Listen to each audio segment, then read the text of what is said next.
combattu quand j'étais ministre. Il parlait de la loi sur la liberté de la presse. Okay. Il dit quand j'étais ministre, j'étais contre. Et je ne me suis pas, je n'ai pas hésité de dénoncer et même de m'engager à la changer.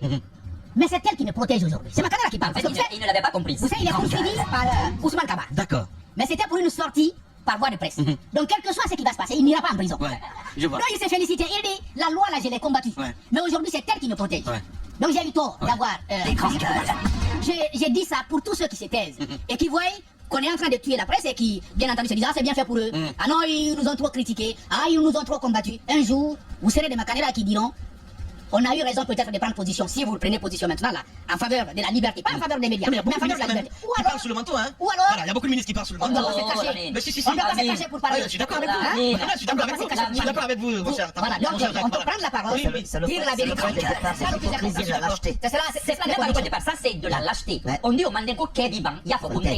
Bien. C'est cela, un Bien, homme. bien. Quand vous savez, ce qui nous plonge dans ce type de problème dans nos pays, c'est le silence des hommes vertueux. Moi, je me dis, un homme, c'est une vertu que de se taire et d'écouter. Mais lorsqu'il y a des dérives, lorsqu'il y a des abus, les hommes vertueux ne doivent pas se taire. Je suis d'accord. Moi, je vous donnerai ma part tout à l'heure. Parce que cette haute autorité de la communication, non, je laisse Tamba réclame sa parole. Ok. Mais pour moi, Tamba, elle est devenue pour moi aujourd'hui une haute autorité de la censure. Bien. Purement et simplement, elle est devenue, je suis d'accord avec Gassama, la main souillée d'un pouvoir qui veut détruire la liberté publique. Allez-y, Tamba, voilà, allez-y. Alors, je le disais, c'est vrai, au débat hier, Jacques est plutôt conciliant, plutôt diplomate. Lamine, même si je devais quitter ma maison à pied pour venir ici, m'asseoir, si le micro était ouvert, c'est ce que j'allais faire. Et c'est ce que je suis prêt à faire. Prêt à faire jusqu'au bout, plutôt que d'aller demander une audience au président Doumbouya pour lui dire, s'il te plaît, libère-nous. Je ne peux pas faire ça. Et je ne peux pas encourager ça. La citation est bien connue de Benjamin Franklin. Et je vous la lis. Il dit, un peuple qui est prêt à sacrifier un peu de liberté pour un peu de sécurité ne mérite ni l'une ni l'autre et finit par perdre les deux. C'est tellement vrai. Mais vous pensez que nous aurions eu nos indépendances comment? Vous pensez que les Algériens auraient accédé à leurs indépendances s'ils ne s'étaient pas levés pour faire la guerre? Vous pensez que l'Égypte aurait pu rester l'Égypte qu'elle est aujourd'hui si elle n'avait pas pris les armes? Combien de puissance cette Égypte que l'on voit? La guerre d'Indochine dont on parle, les gens ont compris que aucun bourreau n'acceptera d'aller contre ses intérêts. La Turquie était un exemple flagrant. Quand tu ne comprends pas ça, Milan. quand tu ne comprends pas ça, il y a un problème. Il y a un problème. Il n'y a pas à aller s'aplatir, se déshonorer, dégrader ce que l'on est, pour demander à celui qui commet le mal, s'il te plaît, dans ta grande gentillesse, accorde-moi une dose de bonté dans le mal que tu me fais vivre. Je le dis encore une fois, ça ne devrait pas être ainsi. Nos associations de presse, elles nourrissent peut-être d'autres ambitions, puisque rencontrer le président, ça peut porter un privilège pour certains, moi j'en sais rien. Mais je dis encore une fois, le monsieur sait ce qu'il a fait, en ordonnant le retrait de Canal, malgré les contrats que nous avions avec ces sociétés. Malgré tout le potentiel que nous avions, et au nom duquel nous avions des annonces, il savait tout ça, mais il a décidé quand même de nous en retirer. Sur la question de la sécurité nationale, je l'ai dit, j'aurais pu comprendre que ça s'étale sur une semaine, et même la mine sur un mois. Mais on vous dit, à renfort de communication, de vidéos et d'émissions, de programmes qui sont passés à la RTG, que la menace de coup d'État qui planait sur le régime en place a été annulée. Il y a une vidéo qu'on nous a servi, même plus, qui nous ont été servis. Michel, le commandant Ali, tout ça, on a vu ces images. Mais Lamine, moi j'espérais que le lendemain... Ils ont même été reçus et ils ont mangé au palais. J'avais espéré que le lendemain on nous aurait libérés, mais ce n'est jamais arrivé. Ce n'est jamais arrivé. On dépasse donc les 6 mois désormais, avec si vous voulez, toutes les conséquences qu'il y a sur les entreprises de presse. On est tranquille là-bas. Je rejoins mais totalement, comment on appelle, Gassama sur ce coup-là. Ouais. Je le rejoins totalement. Il n'y a pas à aller commander sa liberté là-bas. Et il y a cette autre pensée, bien connue d'ailleurs, qui dit que sa liberté, on ne la commande pas aux autres, bien. On la prend. Merci on la prend. Et même en restant à la maison, les radios éteintes, j'estime qu'on aurait eu plus de liberté de cette façon-là que d'aller négocier une liberté conditionnelle de la presse. Bien. Je vais vous dire, je termine là-dessus. Ouais. Lamine, au moment où l'on parle, nos associations de presse ont rencontré, comment il s'appelle, le Premier ministre, Baouri. Et vous savez que Baouri leur dit, même si le président est fâché et qu'il est très dessus de certains journalistes pour lesquels il fait beaucoup de choses, il me laisse quand même carte blanche pour que je vous accorde la liberté. La liberté. Mais Lamine, c'est ce que ça veut dire. Maintenant, regardez la conséquence derrière. Il demande aux associations de presse, allez actualiser vos engagements. Vous savez, certains avaient pris des engagements sous Goumou. Il dit, allez, comment on appelle, actualiser vos engagements pour que vous reveniez. Et c'est grâce à cette actualisation qu'on va vous redonner votre liberté. Lamine, il y a quelque chose de grave dans ça. Nos associations de presse se sont retirées pour aller écrire ça. Pour aller mettre ça à jour. Qu'est-ce qu'ils vont mettre dedans? Ils vont dire qu'on ne critique plus, comme ils l'ont fait faire à Aboubacar Diallo. Mais non, c'est pas possible. Qu'est-ce qu'ils vont dire dedans? Bien. Pendant qu'il y a une hack qui aurait dû faire son travail. Pourquoi demander aux journalistes d'écrire qu'on sera plus conciliant vis-à-vis du régime pour nous permettre de revenir travailler? Il y a des libertés qu'il ne faut pas prendre. Parfois, il vaut mieux mourir. que de rester en vie. Parce qu'il y a des vies qui correspondent à pire que la mort. Mais bien sûr, je suis d'accord. Quand tu ne peux plus dire ce que tu penses, Ouais. on te retire un attribut fondamental de l'humanité. Bien. Celle de penser et de vivre. Et donc on te dit, ben, engagez-vous, et comme ça on va vous laisser travailler. Que chacun respecte les règles, c'est aussi simple que ça. À aucun moment, Lamine. Bien. À aucun moment, Lamine, c'est tellement important. À aucun moment, ça c'est une actualité qui nous attendra. Mais ce dont on parle là, Ok. ce dont on parle là est beaucoup plus important. Ouais. Lamine, à aucun moment, Baouli ne dit, qu'est-ce que vous avez perdu? Il n'évoque pas ça. À aucun moment, il ne dit quels sont les emplois perdus. À aucun moment, il ne dit quelle est l'atteinte de vos performances en raison de ces mesures. Rien. Rien n'est fait. Il ne pose pas la question comment on peut corriger le dommage qu'on vous a causé. C'est des entreprises. Les médias, c'est pas une plante Du dans tout. un arbre. C'est des entreprises qui vivent et qui sont retrouvées à vivoter aujourd'hui. Baouli aurait dû y penser. Et surtout quand ça vient de Baouli. Baouli. Lamine Baouli. Oui, oui. Non, on l'a peut-être pas fabriqué. Mais non. Lui, on l'a pas fabriqué. Non. Il a commencé par les droits humains, la défense des droits humains. Mais il a survécu. Ouais. Baouli a survécu ici grâce à nous. C'est ça la vérité. Quand il est revenu d'exil et qu'il espérait reprendre la tête de ce parti, combien n'ont pas défendu son droit dans les médias? Il est venu ici. Combien de fois on s'est fait taper les doigts par l'UFDG? Bon, eux, c'est leur sport favori. Quand tu dis quelque chose qui ne leur plaît pas, on fait de toi le ballon du jour. On te jongle. Jacques est un bel exemple de cela.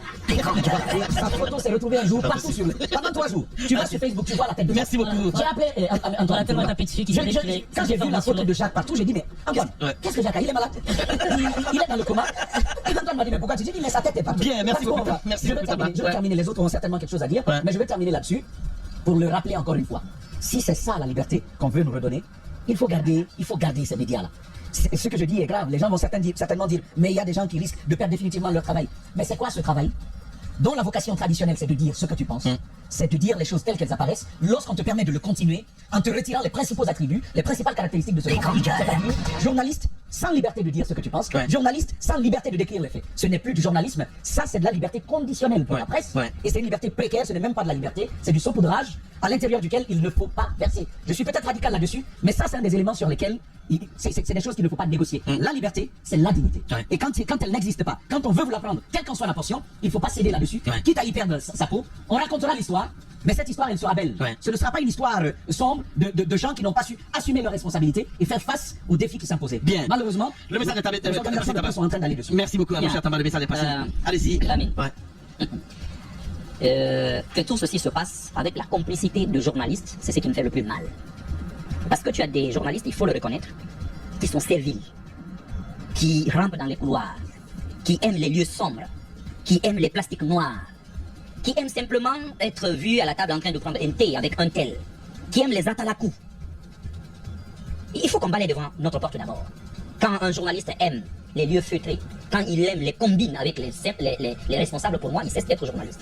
Je sais que le journaliste, c'est celui qui a ses entrées partout, parce qu'il a besoin de ses sources, il doit entretenir ses sources, mais le journaliste n'est pas un homme servile. C'est pas un homme immoral, et c'est pas un homme amoral. Il y en a, on est en train de mener tout ce combat, ils promettent beaucoup de choses à nos gouvernants, même l'idée des engagements vient en réalité de certains journalistes, qui, à un moment donné, avaient même un projet de décret. On n'attendait plus que la signature des décrets. Il y a cela. L'autre catégorie de journalistes, c'est ceux-là qui se sont retrouvés à la HAC, et pour lesquels je suis en train de me poser beaucoup de questions. Lamine, je ne dis pas un autre journaliste, mais moi, on ne me ferait pas faire ce que eux sont en train de faire aujourd'hui à leur propre corporation, à leurs propres collègues. Moi, on ne me fait pas faire ça. Moi, on ne me fait pas faire ça. Quand le CNRD est arrivé, il a dissous toutes les institutions, y compris la HAC. C'est nous qui sommes montés au créneau. Moi, personnellement, dès le lendemain, j'ai dit non. Pour des questions fondamentales de liberté, la haute autorité de la communication a un rôle extrême à jouer, d'une importance grave à jouer. Il ne faut pas les enlever. Regardez ce dont je parle, s'il te plaît. Il y a quand même cette... parce que j'ai la mouture de cette communication. Et regardez un des éléments dans lesquels les journalistes, les associations veulent nous engager. Donc, ils disent qu'ils reconnaissent certains dérapages des journalistes dans les radios, dans les télés. Maintenant, ils réaffirment leur engagement à respecter la charte de la transition, la loi sur la liberté de la presse et la loi sur la haute autorité de la communication, le code de bonne conduite des journalistes. Leur engagement à ne pas offenser le chef de l'État et sa famille, l'armée, le gouvernement et les chefs religieux, conformément aux dispositions en la matière prévues dans la loi sur la liberté de la presse et sur la haute autorité de la communication. Leur volonté, ça commence à devenir intéressant, leur volonté de vulgariser dans les différentes rédactions les lois qui gouvernent le métier de journaliste en République de Guinée. Et puis regardez ça, avec lequel moi je suis pas d'accord. Vous êtes libre de choisir votre chemin. Regardez ce qu'ils disent. Donc ils s'engagent également, ils réaffirment donc leur totale confiance à la haute autorité de la communication pour la prévention et la lutte contre les dérapages sur les médias. Les pouvoirs de l'institution doivent être reconnus par tous. Alors, je disais ma déception. Déjà, mon premier problème avec la HAC, je vous l'ai dit, il est d'ordre juridique. J'ai dit que pour moi, le journalisme est un ordre. Tout comme le barreau, les avocats sont un ordre. Les architectes sont un ordre. Les médecins sont... C'est des métiers tellement nobles qu'on leur donne le pouvoir de s'auto-réguler. Lorsqu'un avocat commet des infractions d'ordre en fait liées à la pratique de sa profession, c'est réglé au sein du barreau. Bien. Ils ont une commission de discipline. Chez nous, on nous sort 17, une HAC, je crois, de 17 membres. Et les journalistes sont combien? Quelle est la proportion? Ils sont combien? Nous sommes 5. 5 journalistes. 5 journalistes. Déjà, c'est déjà quoi? La première incongruité, la minute. Tu ne peux pas aller prendre des menuisiers pour venir régler des questions ou pour venir juger du travail des maçons. Ça ne se fait pas. Deuxièmement, vous voulez garantir la liberté d'une corporation. On vous dit le président va nommer 3. Le président de l'Assemblée, qui était d'ailleurs à l'époque aussi du parti majoritaire, va nommer 2. Vous voyez déjà les incongruités et telle entité. Et finalement, l'administration se retrouve au ministère des Télécoms. Hein? On dit le CSM. Et d'ailleurs, je dis encore une fois, le doyen ne va pas être content. J'aimerais qu'il nous prouve qu'il est magistrat. Le représentant du CSM. La dernière fois, il a failli presque me gifler. Je crois que si j'étais près de lui, il l'aurait fait. Mais j'ai dit, je sais ce que je dis. Je veux qu'il le prouve, qu'il est magistrat. Le message est passé, Mohamed. Je Merci sais comment il s'est retrouvé au CNT déjà de 2010. Bien, merci Vous beaucoup. comprenez? Et vous y avez, attendez, Lamine, il ne faut pas nous faire taire. Vous y avez des gens qui sont rentrés en violation flagrante même de la loi qui régit la HAC, notamment le seuil, notamment de l'âge, qui sont entrés jusqu'à l'heure où nous parlons, qui n'ont pas encore atteint cet âge-là. Il y a d'autres questions. Mais comment voulez-vous déjà que cette HAC-là soit indépendante? Donc pour moi, il y a déjà un problème quant à sa composition. Mais mon problème aujourd'hui, la HAC pour moi est devenue la haute autorité de la censure. Comment vous pouvez sanctionner des journalistes ou les appeler, les intimider, voire même leur dire, s'il vous plaît, abandonnez cette enquête-là, on va vers une médiation pour les empêcher de continuer à dénoncer. On sanctionne Babila parce que simplement, il a mis sur la place publique des faits graves. Il peut nous amener à penser à une corruption grave. Il les met sur la place publique. Bien. Au lieu qu'on le laisse faire son travail, on lui ferme la bouche. Et plus loin, regardez l'autre incongruité. On nous dit la dernière fois à la HAC, notamment à Jacques, non, on reconnaît que le travail qu'il a fait à la radio est parfait, c'est très bien. Vous d'ailleurs, quand vous avez expliqué, on a parfaitement compris, et nous-mêmes on est révoltés. Bon, mais comme sur son site, il avait fait que poser des questions, l'article n'était pas complet, je dis ok, mais dans ce cas, sanctionner le site. Pourquoi l'empêcher de travailler à la radio? Dans ce cas-là, sanctionner le site. Et je ne comprends pas comment une diffamation peut empêcher un être humain de travailler et d'être privé de ses ressources. Et notamment son salaire, tous ses avoirs, que toute l'entreprise soit fermée pendant 6 mois. 6 mois! Bien, merci beaucoup. Oui, je le sais. Voilà. Pour moi, la HAC a perdu de sa légitimité. Que ceux-là qui veulent aller prendre cet engagement l'écrivent en leur nom. Personnellement, cette HAC, qu'on arrête de me dire qu'il faut la renforcer lorsqu'il est en train tout simplement de prendre des mesures qui n'ont... Les gens, ils pensent d'abord à eux. Merci Ils pensent beaucoup, d'abord à leurs avantages. Ils pensent d'abord à Bien. leurs avantages. Allez-y, Lamine. Ils ne pensent pas à la corporation. Bien. Par leur faute, aujourd'hui, tu as près de 600 personnes qui ne travaillent pas dans ce pays. Ça, c'est la décision grave Bien. du doyen Boubacar Yassine Diallo et de ses commissaires. Merci Le beaucoup. doyen Boubacar Yassine Diallo, là où il est aujourd'hui, après tout ce qu'il a été pour notre corporation, après, au-delà de l'icône, le père même qu'il a été pour certains de nous, aujourd'hui, il dit qu'il assume. Moi, je n'assumerai pas que 600 ménages manque de ressources, que des journalistes fassent des AVC, que des journalistes ne soient... Ce matin encore, on m'apprenait encore le cas d'autres journalistes qui ont été tués encore de leur maison. Ce matin encore, d'autres encore reçu des préavis. Merci beaucoup. Il y en a un autre encore, on m'apprenait ça ce matin. S'ils veulent assumer cela, je ne sais pas ce qu'ils appellent assumer. Merci. Quand on se trompe, la grandeur veut qu'on reconnaisse qu'on s'est trompé. Le cas de Babila est un exemple flagrant et ça devrait les inciter à plus de... Je ne reconnaîtrai jamais qu'ils sont en train de faire du bien. Merci beaucoup. Ils sont en train de faire du mal. Le message est passé. Et cela ne changera pas. Ils peuvent lui donner le nom qu'ils veulent, ça ne changera pas. Même si tu appelles le chien LH, ça ne change pas le fait qu'il soit chien. Merci beaucoup.